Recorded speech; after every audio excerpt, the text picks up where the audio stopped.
आज हम पढ़ेंगे अरिथमेटिक प्रोग्रेशंस के बारे में। प्रोग्रेशंस मतलब सीरीज़, तो बहुत सारी सीरीज़ होती हैं, उनके अलग अलग पैटर्न्स होते हैं। अरिथमेटिक प्रोग्रेशन क्या होता है?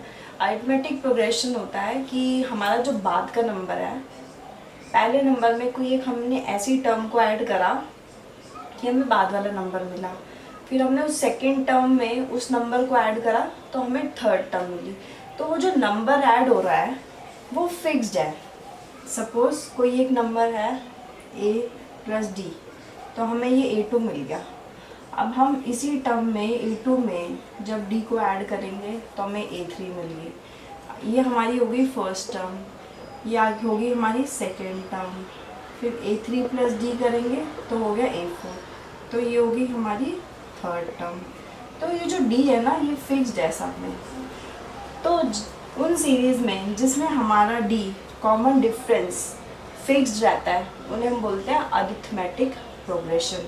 अब जब हम इस सीरीज़ को लिखेंगे a1, a2, a3, a4, क्या हो गया नंबर 2, 4, 6, 8, तो इन दोनों के बीच का जो डिफरेंस है d वो 2 के इक्वल है।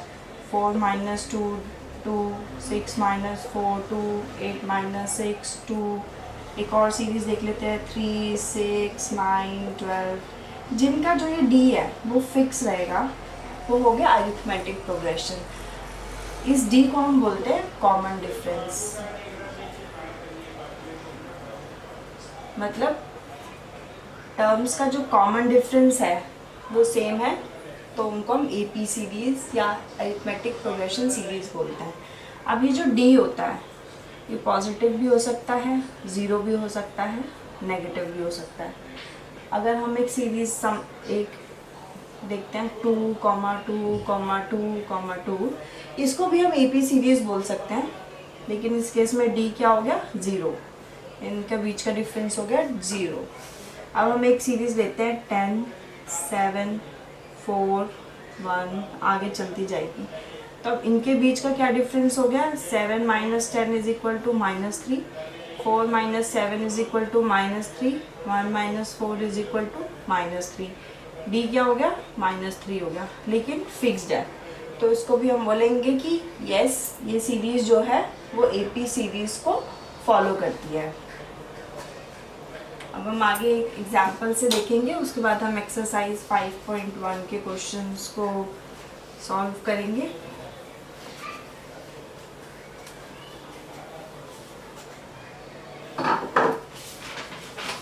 तो अभी हमने जो देखा उसमें हमने क्या देखा, AP सीरीज़ क्या होती है, A1, A2, A3, A4, AN, where A1 को हम A भी बोल देते हैं क्वेश्चंस में। A2 is equal to A1 plus D, A3 is equal to A2 plus D, A4 is equal to A3 plus D. और अगर हमें इक्वेशंस में d की वैल्यू फाइंड आउट करनी है तो हम कैसे निकालेंगे, A2 माइनस 1 करके। अगर क्वेश्चन दिया है कि AP सीरीज़ है और d फाइंड आउट करो, तो हम A2 माइनस A1 करेंगे तो भी चलेगा। कुछ क्वेश्चंस में आता है कि हमें चेक करना है कि क्या ये सीरीज़ AP सीरीज़ है, तब हमें सारी टर्म्स के डिफरेंस को चेक करना रहता है और तभी हम बता पाएंगे। जितनी भी हमें टर्म्स दी होंगी, A5 भी अगर दिया होगा तो हम A5 माइनस A4 भी करेंगे, और फिर जो D निकल के आएगा अगर वो सेम है तो हम बोलेंगे कि yes, this equation follows AP pattern. ठीक है।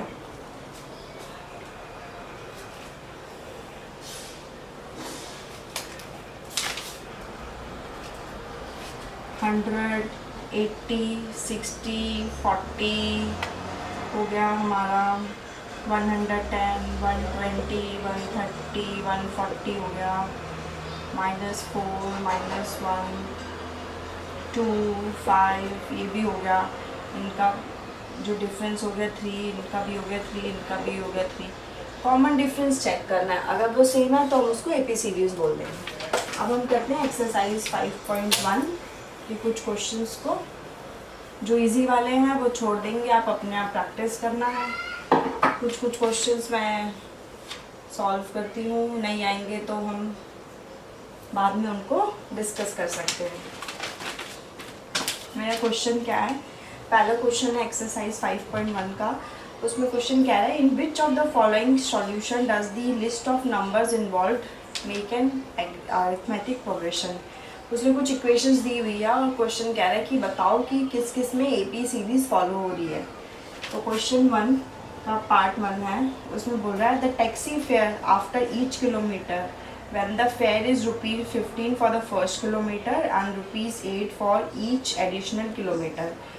क्वेश्चन ये कह रहा है कि जो पहला किलोमीटर है, ए बोलते हैं जिसको, वो हमारा 15 रुपीज़ है, ठीक है, 15 रुपीज़ किलोमीटर हो गया।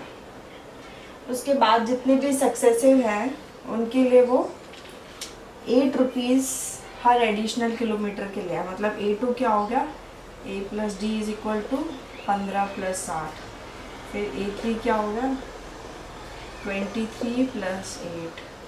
ऐसे करके वो ऐड हुए जा रहा है। तो हमारा जो D है वो क्वेश्चन में दिया हुआ 8, मतलब हर सक्सेसिव टर्म में हमें 8 ऐड करना है। तो हमारा D जो है वो सेम हो गया, तो ऑब्वियसली ये AP को फॉलो कर रही है। सेकेंड क्वेश्चन क्या कहता है, the amount of air present in a cylinder when a vacuum pump removes 1/4 of the air remaining air in the cylinder at a time। amount of air present in a cylinder when vacuum removes 1/4 of air present in cylinder। Suppose हमारी initial volume A जो है वो V के बराबर है।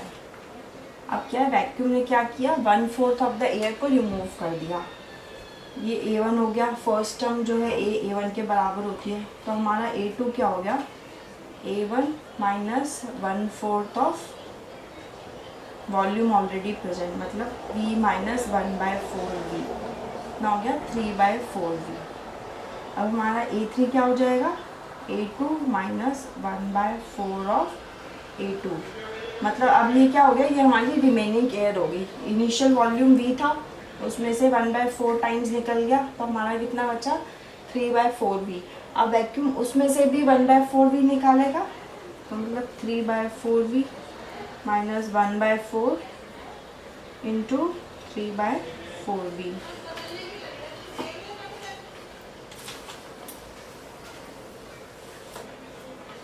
तो हमारा A3 क्या हो गया, 3/4V - 3/16V = एलसीएम लेंगे 16 × 4 12 - 3 = 9V - 16। अब हम इनका डिफरेंस निकालते हैं। A2 - A1 कितना हो गया, 3/4V - V = -1/4V। A3 - A2 कितना हो गया, 9V - 16 = 3/4V। 9 - 3/16V। हमने देखा पहली दो टर्म का डिफरेंस है 1/4V, और जो हमारी दूसरी दो टर्म्स है उनका डिफरेंस है -3।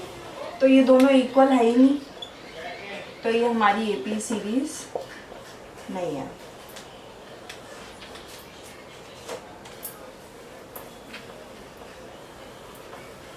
अब हम इसके थर्ड पार्ट पे चलते हैं।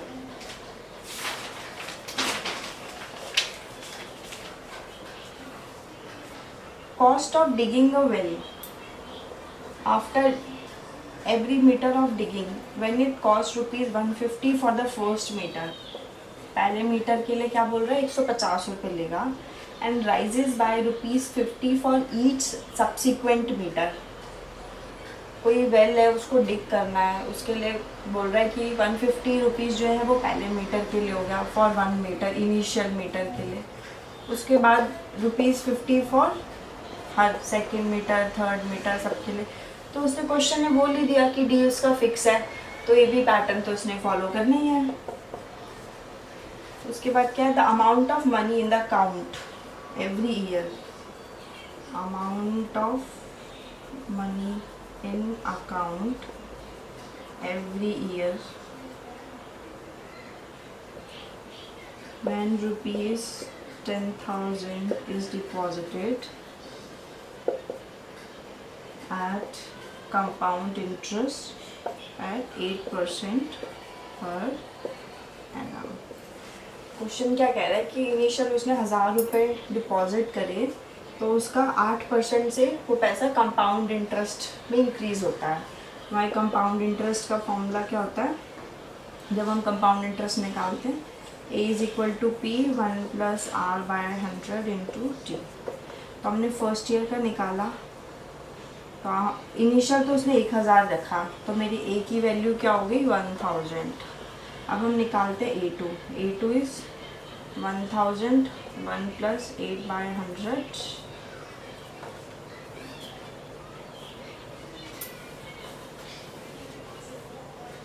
इंटू 1। तो ये क्या हो गया 1000 इंटू 108 डिवाइडेड बाय 100। तो हमारा कितना आ गया 10800। ये हमारा A2 हो गया, मतलब नेक्स्ट ईयर के लिए प्रिंसिपल अमाउंट हो गया।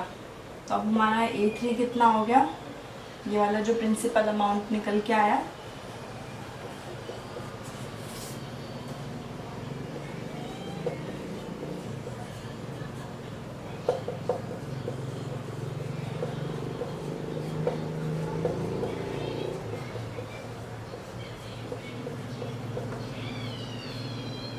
ऐसे ही आप A3 निकालेंगे।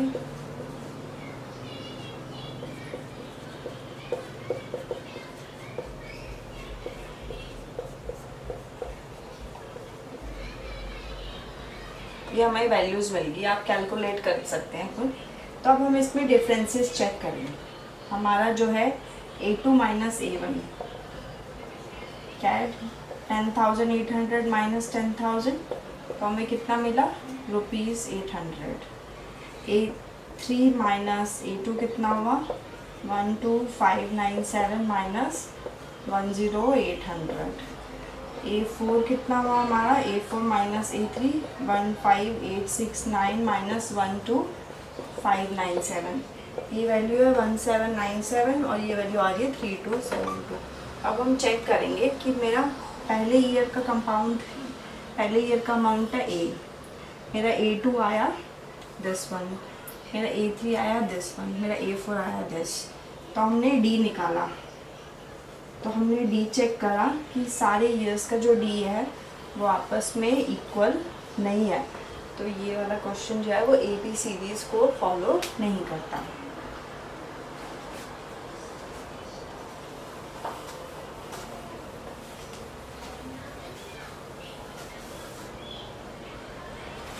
अब हम सेकंड क्वेश्चन पे जाएंगे।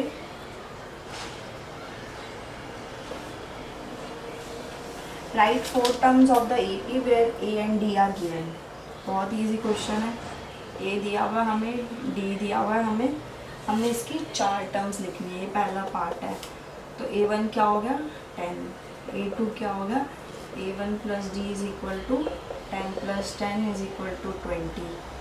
A3 is A2 plus D is equal to 20 plus 10 is equal to 30 and A4 is equal to A3 plus D is equal to 30 plus 10 is equal to 40। तो हमारी 4 टर्म्स क्या होगी 10 20 30 40। Second part क्या कहता है, second part में A दिया हुआ है हमें -2 और D दिया हुआ है 0। तो A1 क्या हो गया -2, A2 क्या होगा A1 plus D is equal to -2 plus 0। आपको ये स्टेप्स लिखने पड़ेंगे जब क्वेश्चन पेपर में आएगा। NCERT में हमारे क्वेश्चंस में आता है तो आपको स्टेप बाय स्टेप करके दिखाना है, स्टेप्स मिस नहीं करने इसमें।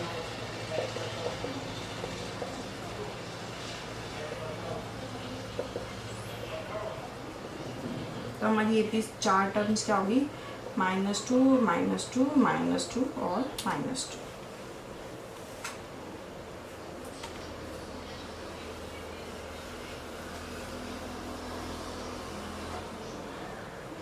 अब हम इसका थर्ड पार्ट करते हैं। A is equal to -1, D is equal to 1/2। A first term दी हुई है A1 -1, A2 is A1 plus D is equal to -1 plus 1/2 is equal to -1/2। A3 is A2 plus D is equal to -1/2 plus 1/2 is equal to 0. A4 is A3 plus D is equal to 0 plus 1/2 is equal to 1/2. तो हमारी terms क्या होगी? -1 -1/2 0 और 1/2.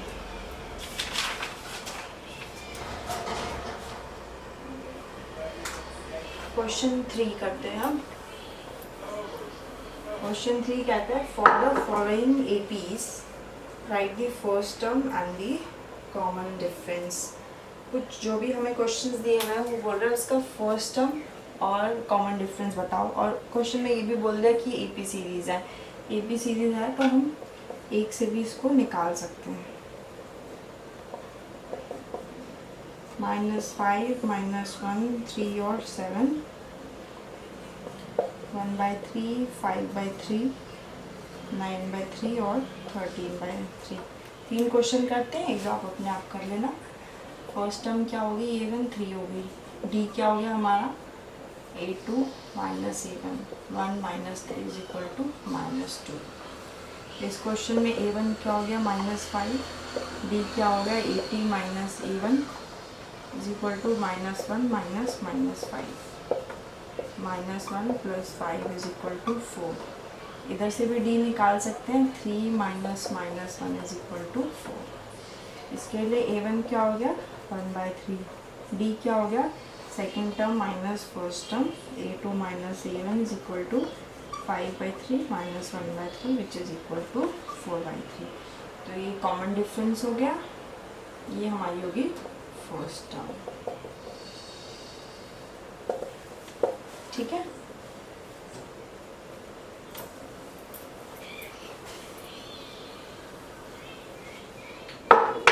इसमें question 4 क्या करता है? Which of the following are AP? If they form an AP find the common difference and write 3 more terms. तो पहले तो क्वेश्चन कह रहा है कि जो हमारी इक्वेशंस जो उसे सीरीज़ दी हुई है हमें पहले चेक करने की क्या वो एपी सीरीज़ है कि नहीं. And if they are AP series then we have to write 3 more terms. अगर वो एपी सीरीज़ है तो फिर हमें 3 टर्म्स और उसकी बनानी है. क्वेश्चन है 2 4 8 एंड 16. तो यहाँ पे A1 क्या हो गया? 2. A2 इज इक्वल टू, अब यहाँ पे D निकालेंगे पहले हम. D is equal to A2 - A1 is equal to 4 - 2 is equal to 2. फिर हम निकालेंगे A3 - A2. 8 - 4 is equal to 4. फिर हम A4 - A3 निकालेंगे. 16 - 8 इज इक्वल टू 8. तो हमारा क्या आ रहा है? 2 4 8. ये इक्वल नहीं है तो ये नॉट एन एपी सीरीज़. ठीक है. अब एपी सीरीज़ नहीं है तो आगे इसमें कुछ नहीं करना. सेकंड पार्ट क्या है? 2 5/2 3 और 7/2. तो सारी इक्वेशंस के डी निकालेंगे. पहले हम करेंगे A2 - A1. 5/2 - 2 क्या बचा? 1/2. A3 - A2. 3 - 5/2 1/2. A4 - A3. 7/2 - 3 1/2. तो हमारा D कितना हो गया? Common difference 1/2. अब हमें नेक्स्ट टर्म निकालनी है A5 which is equal to A4 + D. तो 7/2 + 1/2. 8/2 is equal to 4. A6 is A5 + D. 4 + 1/2 9/2. And A7 is A6 + D. 9/2 + 1/2 is equal to 10/2 is equal to 5. तो इसकी नेक्स्ट 3 टर्म्स और क्या हो गई?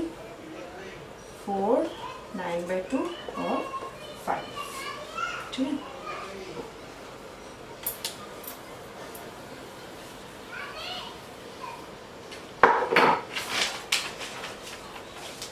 अब हमें बाकी 2 पार्ट ईजी हैं, आप करके देखिएगा. क्वेश्चन 4 का हम 5th पार्ट उठाते हैं. 3 3 + √2 3 + 2 √2 और 3 + 3 √2. तो अब हम इसमें निकालेंगे A2 - A1 which is equal to 3 + √2 - 3. हमें मिल गया √2. फिर हम निकालेंगे A3 - A2. इसको इससे करेंगे 3 + 2 √2 - 3 + 2 √2. ब्रैकेट ओपन करेंगे हमें क्या मिलेगा, -3 माइनस √2 कैंसिल हो जाएगा, 2√2 माइनस 1√2 मिलेगा 2। A4 minus A3 is equal to 3 plus 3√2 minus 3 plus 2√2। Bracket open करेंगे, इसमें भी दोनों कैंसिल हो जाएंगे, आंसर बचेगा √2। तो हमारा D क्या हो गया, common difference √2। A5 is equal to A4 plus D। Common difference same है तो मतलब ये AP सीरीज है, तो भी हमें इसकी 3 मोर टर्म्स और निकली हैं। A4 plus D √2 plus A4 कितना है हमारा 3 प्लस 2√2, इसमें हमें √2 ऐड करना है, 3 प्लस 3√3। फिर A6 is A5 plus D 3√2 3 plus 3√2 plus √2 which is equal to 3 plus 4√2। A7 is A6 plus D 3 plus 4√2 plus √2 3 plus 5√2। तो अब हमें यहाँ पे क्या टर्म्स मिली हैं आगे, A5 is 3 plus, okay I have misprinted here, 3 plus 3 है तो ये 4 आएगा, ये 4 है तो यहाँ पे हमारा 5 आएगा, और ये 5 है तो यहाँ पे हमारा 6 आएगा।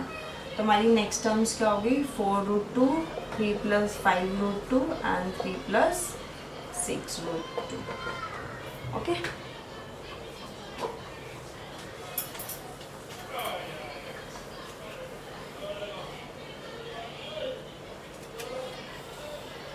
इसका 6 पार्ट भी करते हैं, इंटरेस्टिंग पार्ट। 0.2, 0.22, 0.222 एंड 0.2222। तो अब हमारा A2 माइनस A1 कितना हो गया, 0.22 माइनस 0.2 इज 0.02।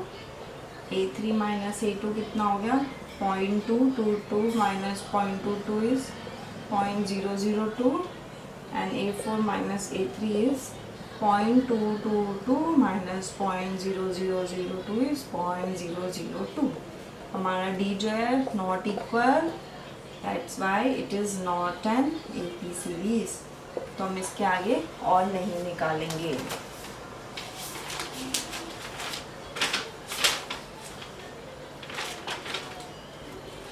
इसमें एक क्वेश्चन है हमारा, इसका 12th पार्ट वो करते हैं। √2, √8, √16 एंड √32। ठीक है, तो इसको कैसे लिख सकते हैं, 2 इंटू 2 इंटू 2, तो इसको लिख सकते हैं हम 2√2। नेक्स्ट वाली टर्म को कैसे लिख सकते हैं हम, 3 इंटू 3 इंटू 2 3√2। √32 को 2 टू ज़ 4, 4 टू ज़ 8, 8 इंटू 4, 8 टू ज़ 16, 16 टू ज़ 32। तो यहाँ से 2 आएगा, यहाँ से 2 आएगा, अंदर बचेगा 4√2। तो अब हमें इसका D निकालना है, और हमें पहले चेक करना है D सेम है कि नहीं। तो हमें इनकी सिंप्लीफाइड फॉर्म्स क्या मिल गई, पहले हमने इसमें से इनको सिंप्लीफाइड किया, और इसमें से जो हमारी प्रॉपर टर्म्स बाहर निकल सकते हैं रूट में से, उन्हें रूट से हमने बाहर निकाल दिया। अब हमारा A2 माइनस A1 कितना हो गया, 2√2 minus √2 is √2। A3 minus A2 क्या हो गया, 3√2 minus 2√2 is 8√2 and A4 minus A3 4√2 minus 3√2 is √2। तो हमारा D तो हो गया सेम, तो AP सीरीज है। अब हम इसकी नेक्स्ट टर्म निकालेंगे। नेक्स्ट टर्म निकालने के लिए √2, √8, √18 एंड √32। नेक्स्ट टर्म A5 क्या होगी, A4 प्लस D। A4 क्या है हमारा 232, जिसको हमने लिखा है 4√2 भी, तो इसमें √2 ऐड करा तो 5√2 आ गया। अब हमें 5 को अंदर लेके जाना है, तो यह 5 इंटू 5 इंटू 2, तो हमें मिल गया √50। A6 क्या होगा हमारा, A5 प्लस D 5√2 प्लस √2 6√2। इसको भी हमें इसी फॉर्म में डिस्प्ले कराना है तो क्या होगा 6 इंटू 6 इंटू 2 36 इंटू 2 72 रूट में A7 क्या होगा A6 plus D 6 root 2 plus root 2 7 root 2 अंदर लेके जाएंगे हम 7 into 7 into 2 49 into 2 is root of 98।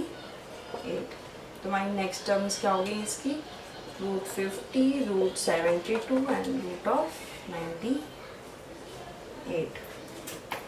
ठीक है, होप ये समझ आया। रूट्स वाले क्वेश्चन के लिए हमें यही करना पड़ेगा, क्योंकि अगर आप इसको डायरेक्ट माइनस करोगे तो आप या तो पहले ही सिंप्लीफाई कर लो या उस टाइम पे आपको इंडिविजुअली सिंप्लीफाई करना पड़ेगा, वरना आप इसको माइनस कर ही नहीं पाएंगे। रूट 8 माइनस रूट 2 तो डायरेक्ट हो नहीं सकता, उसको रूट 2 की फॉर्म में लाना ही पड़ेगा माइनस करने के लिए, इसलिए हमने इसको ऐसे चेंज किया था।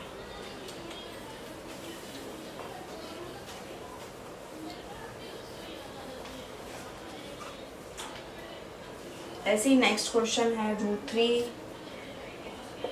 Root 6 root 9 and root 12। तो इसमें हम इसको कैसे लिख सकते हैं रूट 3 इंटू रूट 2, इसको लिख सकते हैं रूट 3 और इसको कैसे लिख सकते हैं 3 इंटू 4। तो हमारा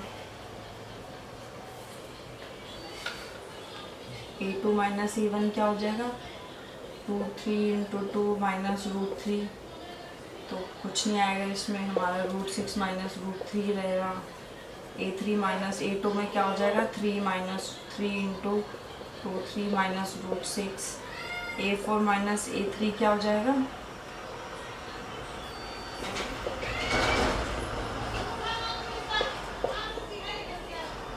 तो ये जो हमारे डिफरेंसेस हैं D की वैल्यू है ये सेम नहीं है, तो इट इज़ नॉट एन